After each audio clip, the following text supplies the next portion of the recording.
Again, it's me, it's Shrilav once again, and today we shall have a discussions on the basis of automotive design in case of Indian automotive scenario. As we all know, India is a diverse country and people have different tastes, different ideologies, and different uh, sustainability because here people are not just divided in the form of economic basis or the economic background, but as well as people are culturally religious, and there are other differences by which people live here. So, in a simple example, people have different faiths due to their religion practice on the intake of food. So it's really a thing to imagine that how it would be so difficult in order to ensure that the car or the motorcycle what you are designing for the mass market is going to do the same justice in order to bring up the company's profile into one of the most high volume selling corporates among other players or manufacturers for that example. Let me check the light first. It's not doing. Yeah, so this blurring will happen. We have to continue like this because otherwise,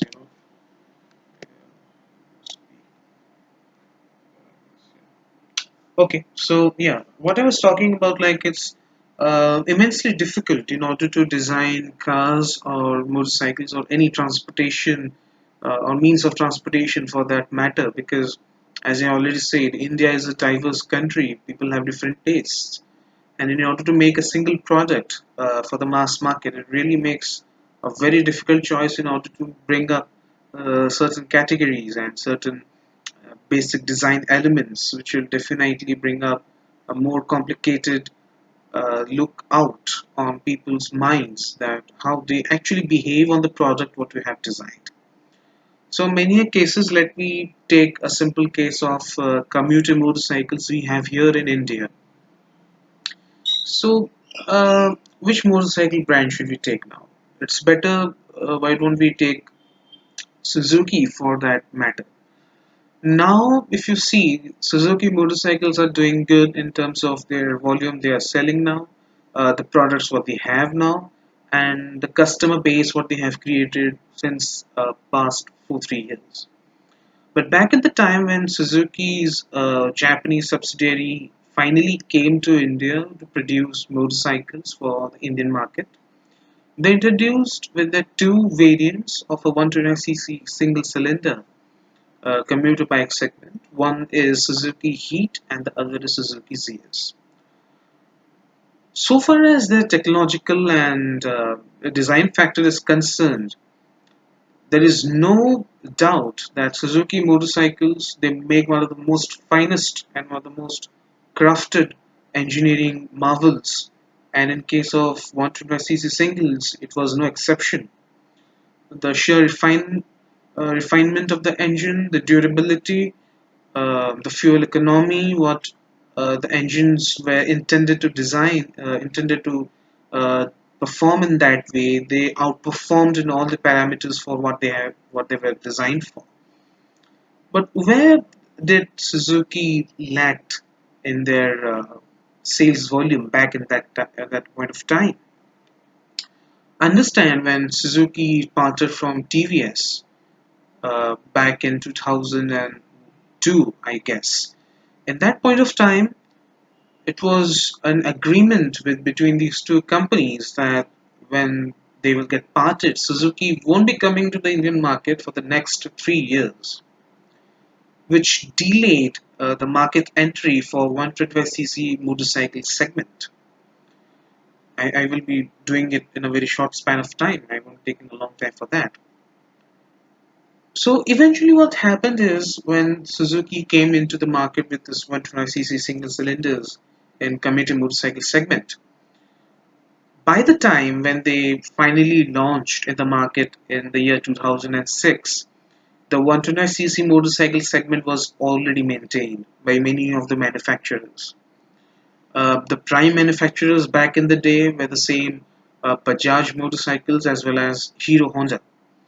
The Hero Honda came with their Quantum Core Super Splendor 125 with uh, the modern day gizmos at back in the time, like disc brakes at the front and with an electric starter as well as good looking graphics. And the motorcycle's design was somehow involved uh, because if you see at the bikini fairing of the headlamp of the motorcycle, it was broadened, it was more rounded off. The fuel tank was, of course, it was not chiseled fuel tank, but the fuel tank was moreover, it was rounded, it was maintained, it was recreated for that sense. As well as if you consider of Bajaj Discover, it's the same thing. They did a lot of things because previously they had a good success over Bajaj Pulsar. So now it's the time to bring up this 125cc single, and I think this is the first motorcycle, I believe, in India with twin spark plugs, the DTSI technology, as you know. So Jackie Chan, he swiveled over the Discover not for that sake, because it was technologically much advanced at that point of time, as well as it had that 125cc engine motor with good power, good punch, and yes, with an electric starter as well. So by the time every motorcycle manufacturer had one of its product, Honda also came in the limelight with its Shine, and that motorcycle is so famous that even till date that motorcycle is present in the Indian market. As well as if you see Yamaha, they came with their Gladiator, but the thing is more or less Gladiator has the same story, just like I'm going to speak about Suzuki now. So Suzuki came very late in the market, as well as so far as their products were concerned. The Heat was positioned against Hero Honda Splendor, the 100cc one especially, because it was positioned in the price range of Hero Honda Splendor back in 2006, which was roughly priced at around 43 to 44,000 rupees. And the Zeus was obviously it was contended against the other 120cc players. But here I want to mention is uh, people they don't really care about price when it comes to utility here in India. Because if you're buying a 120cc segment motorcycle back in the time, uh, I think every and each individual motorcycle had one electric starter at the basic. No matter how they look, no matter how they perform, but they had this one. And people were desperate at that point of time to have a electric starter on a small capacity motorcycle. And Suzuki didn't deliver at the first chance.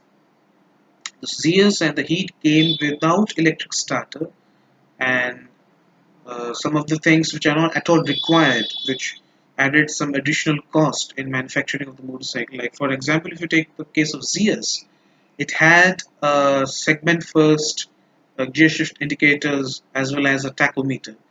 So, but people they don't basically want that. What they need is it must be as utilitarian as possible. And if someone is shifting from Hero Honda Splendor to some other bike, so that bike must be equal to Splendor or a bit greater than Splendor. You know what I mean about the feature and the vehicular package concerned.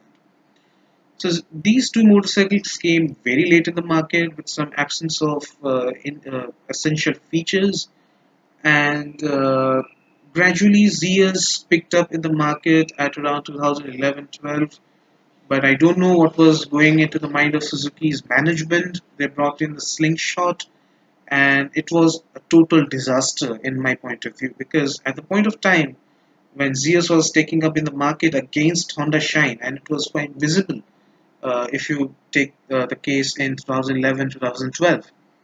So it is very evident that Zeus was taking up the market. But for some reason, they brought in Suzuki Slingshot, and from then onwards, the decline of 125cc segment for Suzuki started. Because everybody they never wanted a Suzuki Slingshot for that example. Because for people, it was not looking like that same utilitarian bike which Suzuki Zeus was somehow offering for. So yeah, this was all about the 125cc sad demise of Suzuki's portfolio. And yeah, that's it. Thank you.